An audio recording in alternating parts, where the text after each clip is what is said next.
Bonjour et merci d'être avec nous en direct sur RT France. Alors, on parle d'un incendie suivi d'une explosion qui se serait donc produite dans cette boulangerie. Quel peut être le scénario selon vous? Comment se sont déroulés les faits? Alors, il faut être très prudent sur la chronologie de ce qui s'est passé ce matin très tôt à 9 heures. Moi, je voudrais d'abord rendre hommage aux sapeurs-pompiers de Paris qui sont présents sur l'intervention et avoir une pensée toute particulière à mes 3 collègues aujourd'hui qui sont apparemment gravement blessés suite à cette explosion.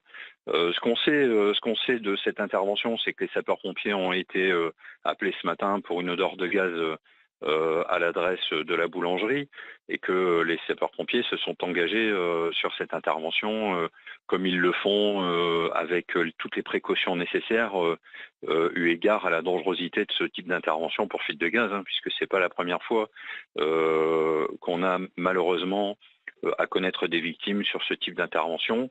Et depuis l'intervention qui avait eu lieu il y a maintenant quelques années au cours Lafayette à Lyon, où là aussi on a connu la mort d'un sapeur-pompier lyonnais,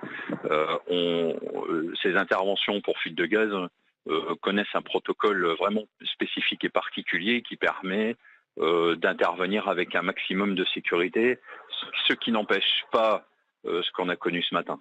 Alors justement, à quelles difficultés sont confrontés les pompiers dans ce genre d'intervention très précisément?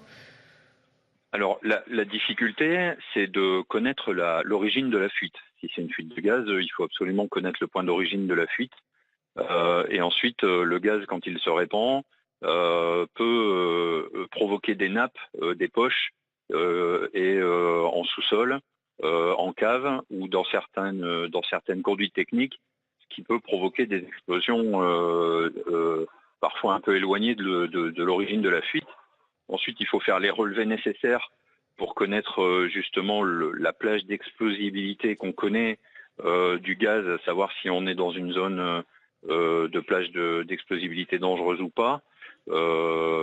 Et ensuite faire la mise en sécurité du site en évacuant les personnes et en procédant à la ventilation des locaux pour évacuer le gaz de manière à ce qu'on puisse retrouver un niveau de sécurité normal.